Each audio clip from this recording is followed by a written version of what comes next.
আসসালামু আলাইকুম। এটা একটা সুন্দর বাড়ি। পুকুরের সাথে একটা বাড়ি। পুকুরের এক পাশে সুন্দর একটা ওয়াকওয়ে। ওয়াকওয়ে এক পাশে নারিকেল গাছ, আরেক পাশে সুপারি গাছ, পাশে লেবু গাছ, বিভিন্ন ধরনের গাছ। খুবই সুন্দর একটা জায়গা। গিয়েছিলাম নারায়ণগঞ্জের রূপগঞ্জ। পুকুরটা ঘেরা, দুপাশে কত গাছগাছালি, কলা গাছ, বিভিন্ন ধরনের গাছ। তারপর কিছু সবজিও ওরা চাষ করেছে। এটা একটা বাংলো বাড়ি, খুব সুন্দর। এই পাশ থেকে ওই পাশ দেখা যাচ্ছে কর্নারে।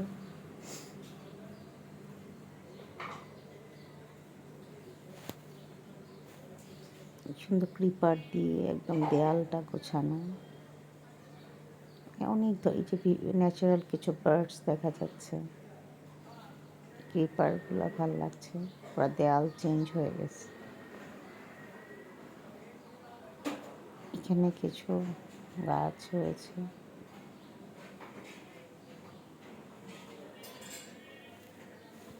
এখানে আবার কবুতরের একটা ঘর তৈরি করছে। এই পাশে কাগজ ফুল, ড্রাগন ফল, বাহারি ধরনের গাছপালা। এটা একটা বড় মাঠ পেরিয়ে ওইদিকে যেতে হয়। দোতলা একটা বাড়ি, 3 তলা উপরে, ছাদ দেওয়া।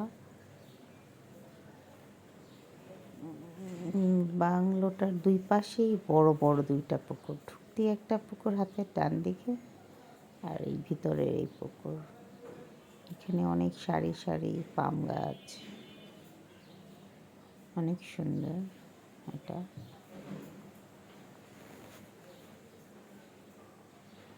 এখানে এই পাশে ছোট্ট একটা ওয়াটার জোন তৈরি করেছে।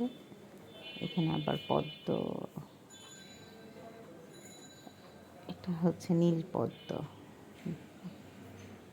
সুন্দর ছোট্টর মধ্যে। এখানে সুন্দর ওরা একটা সুন্দর সিস্টেমেটিক ওয়েতে ওরা লাগিয়েছে, খুব ভালো হয়েছে। এই পাশে কিছু হ্যাজ রয়েছে, এখানে একটা নীল পদ্ম। পুরোটা একদম ক্রিপার দিয়ে একদম উপর থেকে নিচে নামায় দিয়েছে। এই দুই পাশে এই পুকুরটার কথা বলেছিলাম, 2টা পুকুরে, একটা পুকুর এই পাশে, একটা পুকুর ওই পাশে। এই কর্নারে হচ্ছে বাসাটা। এটাই এন্ট্রি পয়েন্ট। ঢুকতেই দেখলাম আমার ছেলেরা খেলা করছে। তো এটা একতলায় একটা ড্রয়িংয়ের মতো। এই পাশে একটা রুম রয়েছে, 2টা রুম আর কিচেন, আর সুন্দর কাঠের সিঁড়ি দিয়ে আমি উপরে উঠে যাচ্ছি। এই পাশে গ্লাস থাকাতে বাইরের আলোটা সুন্দরভাবে আসছিল। দেন এটা হলো দোতলার লবি। এখানে বেশ কিছু ফার্নিচার রাখা হয়েছে। চারদিকে গ্লাস দেওয়াতে বাইরে থেকে আলোগুলো সুন্দর করে আসছিল। এটা একটা বারান্দা, দোতলার বারান্দা। দোতলার বারান্দা, এই জায়গাটা খুব ভালো লাগছিল। সালিহিন দুষ্টুমি করছিল আমার সাথে। এই পাশে ওদের প্রত্যেকটা এত সুন্দর স্ট্রাকচার, সিম্পলের মধ্যে খুব সুন্দর। বড় লতানো পিছনে গাছটা পুকুরের ঘাটে।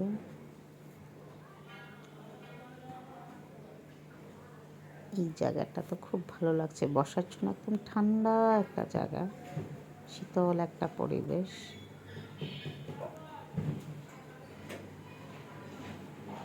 পাশটা অনেক গাছ। এই যে রায়ান আসছে আমাদের ববিটাকে নিয়ে। ও আর ববি একসাথে শুধু দুষ্টুমি আর দুষ্টুমি। ববিকে শান্তিতে বসতেও দেয় না। তোর সাথে কথা বলতেছিলাম, ও বলতেছিল আম্মু ববির সাথে ওর শুধু দুষ্টুমি করে ববিকে নিয়ে। ববিকে বের করছে আউটিংয়ের জন্য। ববি কোথায় আউটিং করবে? রায়ান ওকে কুল থেকেই ছাড়ে না। ওর পিছে পিছে ও কোথাও শান্তিতে বসতে পারে না। ববির সাথে তার দুষ্টুমি। ববিকে নিয়ে একটা ছবি উঠাইছে ওখানেও।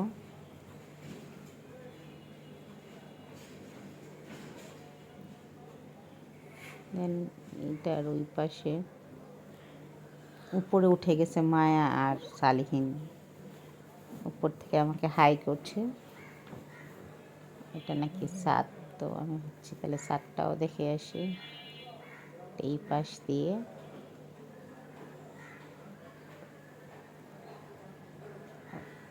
এই পাশ দিয়ে অবশ্য লোহার সিঁড়ি, প্রত্যেক পাশেই গ্লাস তৈরি হওয়াতে বাইরে থেকে অনেক আলো রিফ্লেক্ট আসছিল। ছাদে উঠে তো মন আরও ভালো হয়ে গেছে। পুরোটা ছাদে ওরা গাছ লাগিয়েছে মাটি ভরাট করে করে, অলকানন্দা গাছ। এই পাশ থেকে একদম পুকুরের ওই পাড়টা খুব সুন্দর দেখা যাচ্ছে। এটা সামনের পাড়ের পুকুরটা। ছাদের মধ্যে বাহারি ধরনের গাছ ওরা লাগিয়েছে। মনে হয় না এটা ছাদ, মনে হচ্ছিল এটা একটা প্লেন ল্যান্ড। দুইটা আবার বসার জায়গা, বাচ্চারা খেলতেছিল। ছাদের ওই পাড়টাতে ছিদ্র রাখছে, গ্লাস সিস্টেম, যেন ছাদের উপরের আলো নিচে যেতে পারে। ওদের এই স্ট্রাকচারাল বিল্ডিংটা খুবই সুন্দর হয়েছে।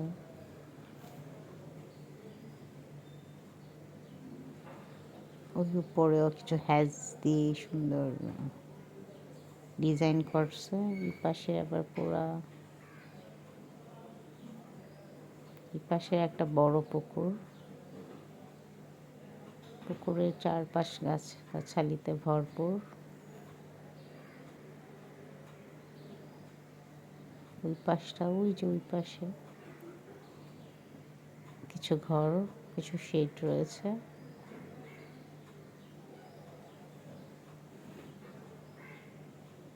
মানে সবুজের ছোঁয়া পুরাটা জায়গা জুড়ে। সালিন রায়ান খেলছিল। ওই জায়গাটা হলো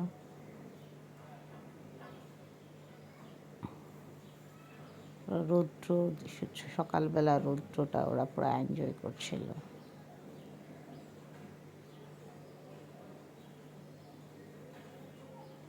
এই জায়গাটায় যে বাইরে থেকে রৌদ্রটা এই গ্লাস দিয়ে নিচে যায়, সুন্দর সিস্টেম। সবাই অনেক মজা করছে। সবাইকে অসংখ্য